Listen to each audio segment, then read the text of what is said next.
Welcome to Enlight Education video, and in this video we are going to study about first chapter of standard 10, that is chemical reactions and equations. This is second part of this chapter, and in this chapter, in this video, specifically we are going to study about displacement reaction, double displacement reaction. We will have glimpse on corrosion as well, and we'll study about rancidity, right? And one more type of reaction is there, that is oxidation reduction reaction. So three types of reaction and small glimpse of corrosion and rancidity, right? So about this 5 topics we are going to study in this video. So let's start with displacement reaction.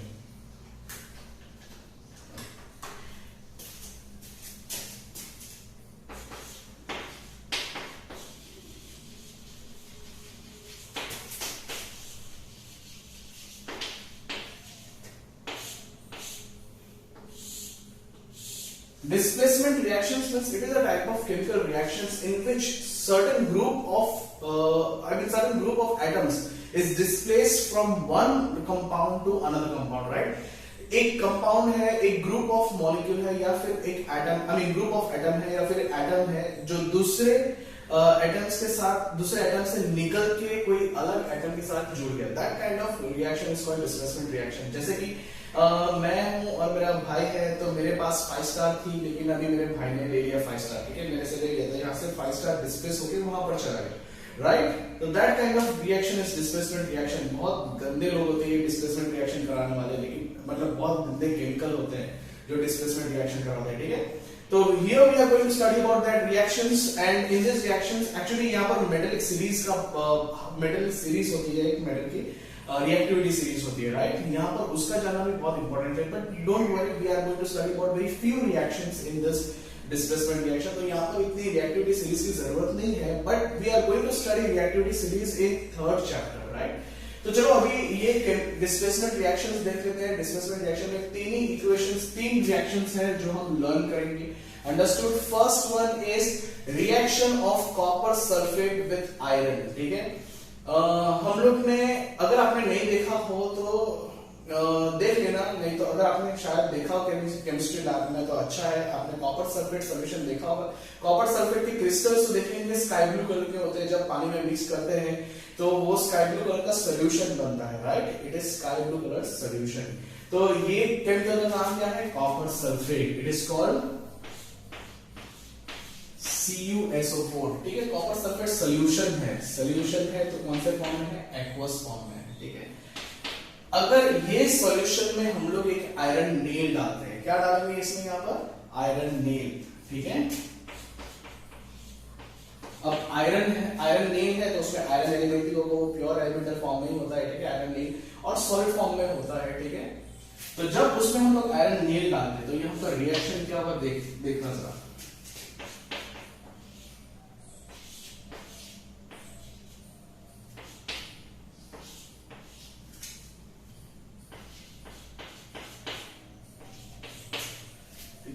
Reaction क्या होगा कि भाई ferrous sulphate बन जाएगा. ठीक है, ये SO4, ये कॉपर और आयरन, मैं और मेरा भाई. ठीक है, ये आयरन मेरा भाई है, कॉपर मैं हूं. मेरे पास पहले ये 5 स्टार की सल्फेट, आप किसके पास चलेंगे? डिस्प्लेस होकर मेरे भाई के पास चलेंगे. ठीक है, तो ये रिएक्शन हो रहा है यहाँ पर.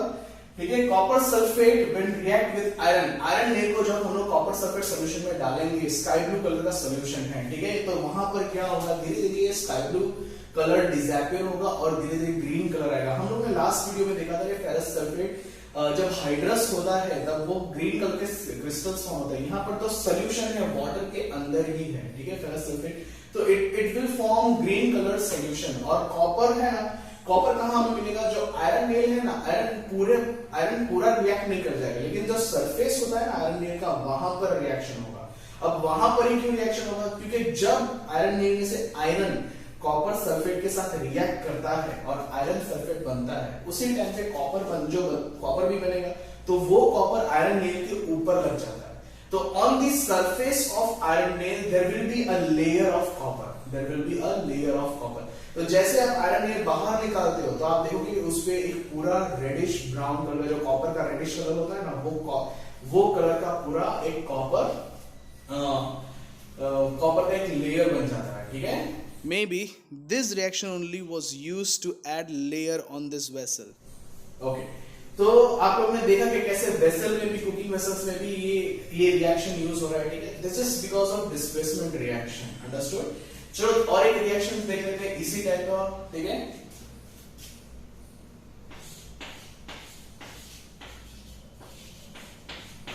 सेम सॉल्यूशन, लेकिन यहां पर क्या यूज होगा, Zn। यहां पर जिंक ग्रेन्यूल्स भी ले सकते हो आप, चलो ठीक है। फिर से वही टाइप का रिएक्शन होगा,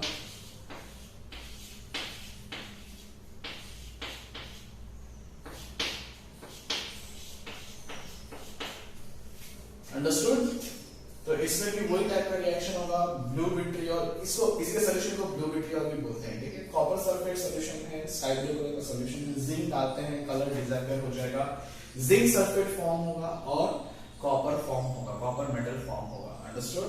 अगर जिंक पाउडर डालते हैं तो यहाँ पर जिंक पाउडर के ऊपर सरफेस नहीं होता, क्योंकि they are very small particles, ठीक है। और उसमें सरफेस से मतलब सरफेस वॉल्यूम रेशियो बहुत ज्यादा होता है, मतलब वॉल्यूम के हिसाब से सरफेस एरिया बहुत ज्यादा होता है, तो यहाँ पर ऑलमोस्ट पूरा ही जिंक रिएक्ट हो जाता है, ठीक है। और कॉपर जो होता है वो भी पाउडर के फॉर्म में प्रोड्यूस होगा, अंडरस्टूड।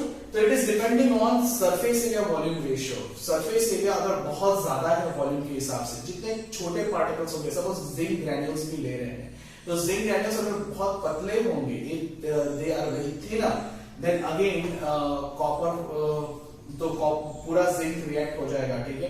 अगर जिंक अगर लेयर उसका थिकर है तो अगेन सिर्फ ऊपर का लेयर में कॉपर फॉर्म होगा, अंडरस्टूड। तो this kind of reaction is occurring in displacement reaction. और एक रिएक्शन देख लेते हैं, चलिए।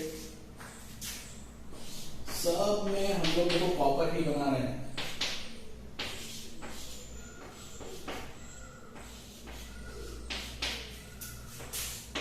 it will form lead chloride, it will form lead chloride,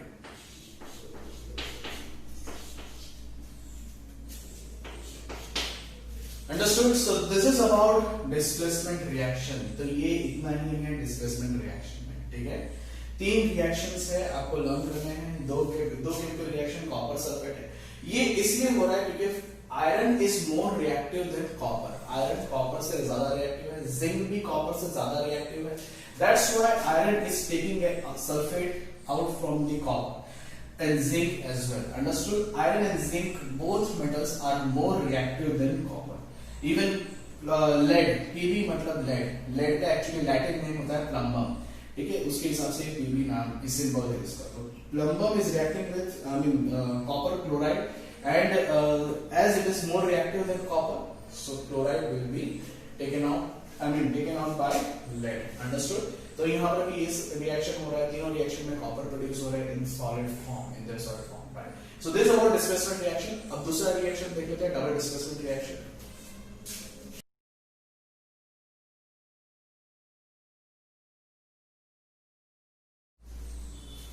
okay, तो डबल डिस्प्लेसमेंट रिएक्शन यहाँ पर पढ़ लेते हैं। डबल डिस्प्लेसमेंट रिएक्शन में क्या होगा, देखो यहाँ पर क्या हुआ था कि 5 स्टार ले ली थी, ठीक है, लेकिन यहाँ पर क्या होगा, 5 स्टार लेके दे देना है, अंडरस्टूड। तो ये वाला रिएक्शन अच्छा है, यहाँ पर गिव एंड टेक दोनों हो रहा है, ठीक है। यहाँ पर तो सिर्फ टेक ही हो रहा था, यहाँ पर गिव एंड टेक दोनों हो रहा है, ठीक है।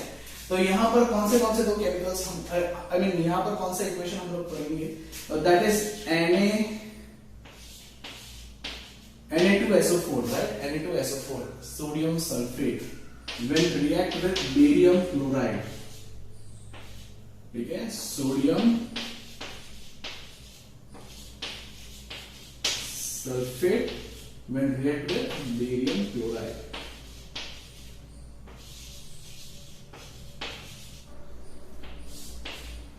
अंडरस्टूड। तो दोनों ही एक्वस फॉर्म में है, understood। both of these chemicals are in aqueous solution। अब यहाँ पर क्या होगा देख लेते हैं, चलो। तो यहाँ पर फॉर्म होगा बेरियम सल्फेट, अंडरस्टूड।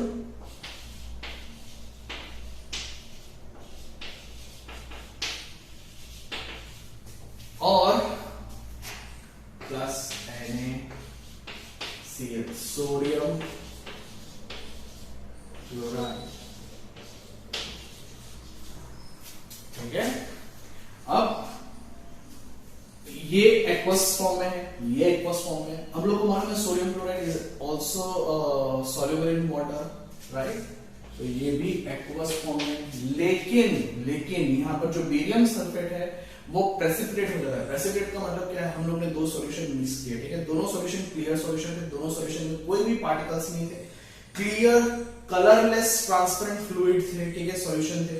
ये दोनों सॉल्यूशन मिक्स किया जब, तब उसमें से व्हाइट कलर के पार्टिकल्स बन के नीचे सेटल हो रहे हैं, understood. That kind of phenomenon in chemical reactions are called precipitation. तो यहाँ पर प्रेसिपिटेशन रिएक्शन एक्चुअली हो रहा है, ठीक है, क्योंकि barium sulphate is insoluble in water. Barium sulphate पानी में डिसॉल्व नहीं हो रहा है, तो barium sulphate as a solid precipitate it will settle down in the test tube और in the reaction container, reaction vessel, understood. जो भी हम लोग टेस्ट ट्यूब में या जो भी और कोई कंटेनर में रिएक्शंस कैरी आउट कर रहे हैं, वहां पर बेरियम सल्फेट जब फॉर्म होगा तो सॉलिड पार्टिकल्स बनके नीचे प्रेसिपिटेट हो जाएंगे, ठीक है। तो this is about double displacement reaction. तो आपको डिस्प्लेसमेंट रिएक्शन और डबल डिस्प्लेसमेंट रिएक्शन में इतना ही लर्न करना है, understood. Only this 4 chemical reactions are there, understood. Again, as in a combination and decomposition reaction, you have written all chemical equations 3 times. अगर आपने लिखा है तो ठीक है, आपको लिखना है। I trust on you that you will write. वैसे आप ये 4 रिएक्शंस भी लिखोगे, ठीक है। अगर आपको मेरे वीडियो देखना पसंद आ रहा है तो आप ये केमिकल इक्वेशंस भी लिखना है, ठीक है। You should, when you like me, then you should also deserve to get liked by me, understood. मैं आपको कब पसंद करूंगा, जब आप मेरा होमवर्क करते रहो, ठीक है। तो ये सारे केमिकल इक्वेशंस आपको 3 टाइम्स लिखने हैं एटलीस्ट, इसको लर्न करने के लिए, ठीक है। फिर जब रिवीजन करोगे तो फिर से लिखोगे। तो चलिए फिर next type of chemical reaction देख लेते हैं, which is called oxidation reduction reaction. In short it is called redox reaction, ठीक है। रेडॉक्स का मतलब है रिडक्शन एंड ऑक्सीडेशन, ठीक है, और कुछ मत समझना। तो इट इज ऑक्सीडेशन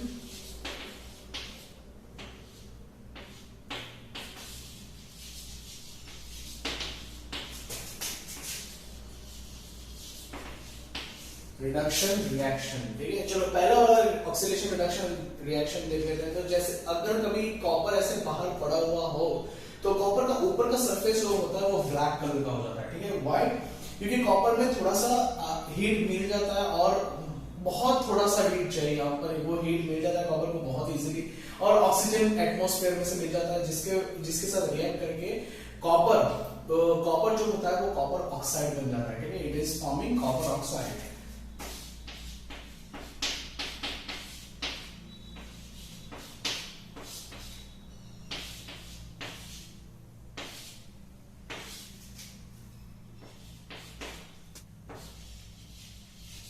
ठीक है, बहुत थोड़ा सा हीट चाहिए और बन जाता है कॉपर ऑक्साइड। नाउ ये कॉपर ऑक्साइड को अगर हम लोग, ये ब्लैक कलर का कॉपर ऑक्साइड होता है, ठीक है। This is reddish brown in colour, ठीक है। इसका कलर हम लोग को मालूम है, कॉपर जैसा दिखता है, ब्राउन कलर का, ठीक है। मार्केट में भी मिलते हैं कॉपर के जर्स, कॉपर के bottles, right. So you can make out what exactly colour of it, understood. तो ये बन जाता है फिर copper oxide, understood, in the presence of air, और थोड़ा सा हीट मिल जाता है उसको कहीं से भी, और बन जाता है कॉपर ऑक्साइड, ठीक है। एटमॉस्फेयर में रूम टेम्परेचर, एटलीस्ट हम लोग ने जहां पर कॉपर रखा है वहां पर रूम टेम्परेचर तो है, तो उतना हीट इनफ है for formation of copper oxide from copper, understood. Now this copper oxide when heated, अब ये कॉपर ऑक्साइड को जब हम लोग हीट करेंगे in the presence of H2 gas. अब H2 गैस का प्रेजेंस कैसे लाना है? By passing this H2 gas from the copper oxide. Copper oxide रख दिया और उसके ऊपर से हम लोग हाइड्रोजन गैस को पास करेंगे, ठीक है। तो यहाँ पर और एक रिएक्शन होगा। देखो यहाँ पर क्या चीज हो रहा है, कॉपर ऑक्साइड गर्म है, ठीक है, उसको हीट कर रहे हैं और उसके ऊपर से हम लोग हाइड्रोजन को पास कर रहे हैं। तो what is occurring over here?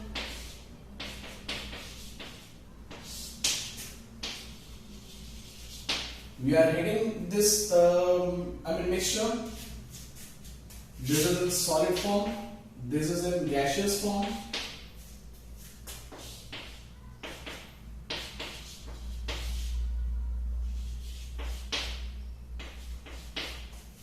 Understood. Copper oxide है वो वापस कॉपर बन जाएगा और H2 मॉलिक्यूल और H2 मॉलिक्यूल H2O बन जाएगा, राइट। यहाँ पर गर्म कर रहे हैं तो वेपर बन जाएगा, अंडरस्टूड।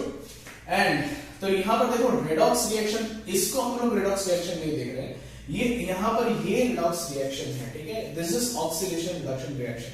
ये हम लोग ने इसलिए देखा है कि कॉपर ऑक्साइड बनता कैसे है, और कॉपर ऑक्साइड से अगर हमको प्योर कॉपर चाहिए तो we have to do oxidation reduction reaction, understood, by passing H2 gas over heated copper oxide, understood. तो यहाँ पर क्या हो रहा है, देखो कॉपर ऑक्साइड है, उसमें से कॉपर बन रहा है, मतलब यहां से ऑक्सीजन निकल गया, ठीक है, और H2 गैस है, उसमें ऑक्सीजन ऐड हो गया, अंडरस्टूड। तो कोई भी एक रिएक्शन में, कोई भी एक केमिकल रिएक्शन जिसमें ऑक्सीडेशन हो रहा है तो उसमें रिडक्शन रिएक्शन भी होगा। जैसे कि ये H2 गैस है, उसमें ऑक्सीजन ऐड हो गया, ठीक है। तो ये वाले रिएक्शन को हम लोग बोलेंगे oxidation reaction, understood. This part of reaction is called oxidation, and this part where copper oxide have left the oxygen and become copper, this reaction, this part of reaction is called reduction reaction. तो हमेशा oxidation और reduction एक साथ में होता है, right, they never occurs separately, understood। तो चलो और हम लोग ऑक्सीडेशन रिडक्शन रिएक्शन देख लेते हैं।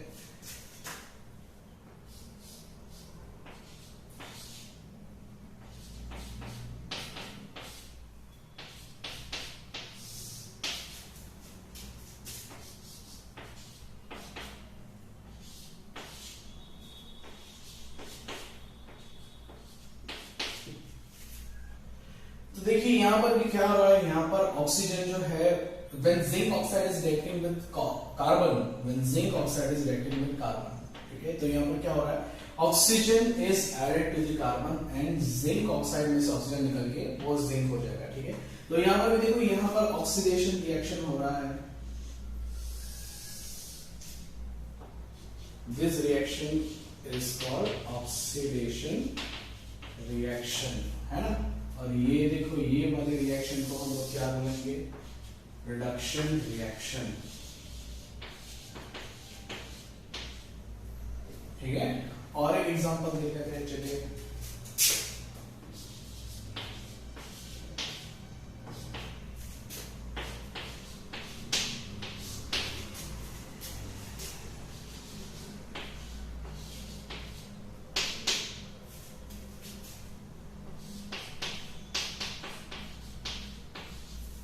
Understood?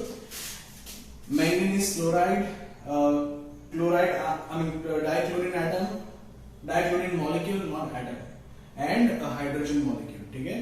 तो ये तीन चीजें बन रही है, ये दो रिएक्टेंट से। तो यहाँ पर हम लोग क्या, यहाँ पर देखिए क्या हो रहा है, ये MnO2 से MnCl2 जो बन रहा है, that kind of reaction is called reduction reaction,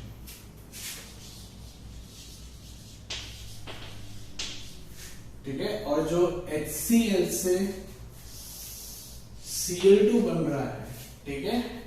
अब HCl से H2 बन रहा है, उसको भी ऑक्सीडेशन बोल सकते हो, HCl से Cl2 बन रहा है, उसको भी ऑक्सीडेशन बोलेंगे, ठीक है। क्यों, वाई, चलो देख लेते हैं।